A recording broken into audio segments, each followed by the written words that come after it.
Ainsi, ce matin, je voudrais que nous puissions retenir que le mystère de Dieu, au fait, c'est une personne. Et c'est Christ. C'est lui qui est le mystère de Dieu.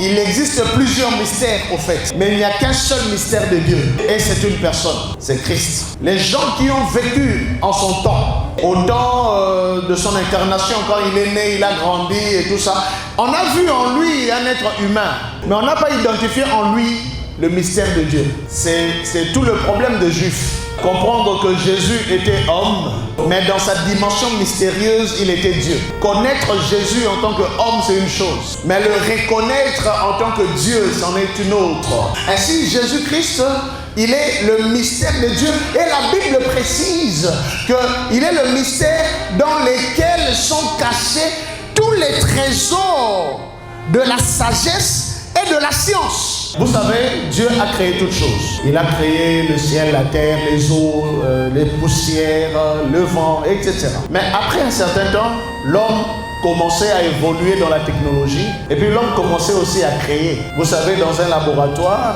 on peut mélanger l'hydrogène et l'oxygène et puis on a de l'eau. Chez toi, dans ta chambre, tu branches le ventilo et puis ça tourne, ça te produit le vent. Tu mets le réchaud et puis ça te produit la fumée. L'homme peut commencer à inventer, à créer. L'homme peut commencer à expliquer la création de Dieu. Les atomes, les molécules, etc. Alléluia. C'est comme ça, l'homme s'est mis à créer même le cerveau. On appelle ça mémoire ou l'intelligence artificielle. Avec une carte mémoire, avec des circuits électroniques, etc. On peut mémoriser des choses et reproduire certaines choses. Beaucoup de choses, l'homme est en mesure de créer. L'homme est même arrivé à créer des laboratoires pour fabriquer des bébés. Mettre des couveuses très performantes dans lesquelles on met la sémence de l'homme et puis il y a fécondation de manière artificielle. Alléluia. L'homme est tellement avancé en technologie qu'il a commencé à découvrir les différentes formules que Dieu a utilisées pour créer ceci ou cela. Jusque-là, ce n'est pas encore étonnant. Vous savez pourquoi ce n'est pas étonnant? C'est parce que toutes ces formules que Dieu a utilisées pour créer tout ce que nous voyons, au fait, ce sont des formules qu'il a mis à la disposition de la création. Il n'y a rien de caché.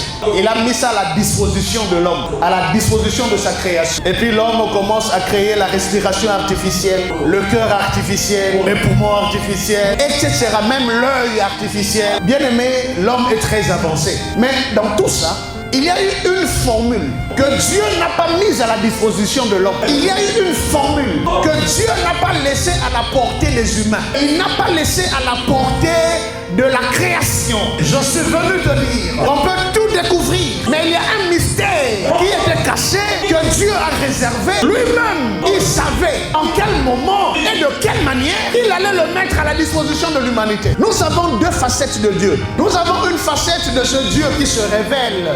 Il se révèle et il révèle. Mais nous avons aussi l'autre facette de Dieu qui se cache et qui cache.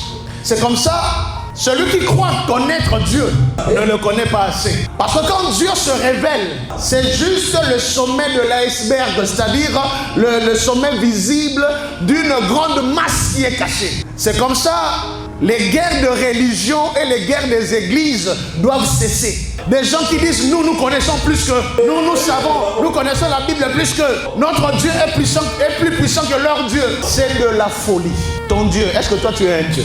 Quand tu crois connaître Dieu, tu ne le connais pas. Parce que nous connaissons juste en partie, nous tous. Mais la grande partie qui est restée, le Seigneur, lui, il l'a réservé pour lui-même au temps convenable. Quand il décidera, il révélera. Et le temps est arrivé, le Seigneur a pris la décision de révéler la grande technologie qu'il avait cachée. Ce matin, je suis venu te présenter Christ dans sa dimension cachée. Écoutez, même Satan, quand il était encore ange de lumière, il croyait connaître Dieu. Il observait Dieu. Il disait, ok, Dieu fait ceci, il fait cela. Un temps viendra, je vais faire un coup d'état et je vais tout récupérer. Un temps viendra. Il croyait connaître Dieu et puis il a fait son coup.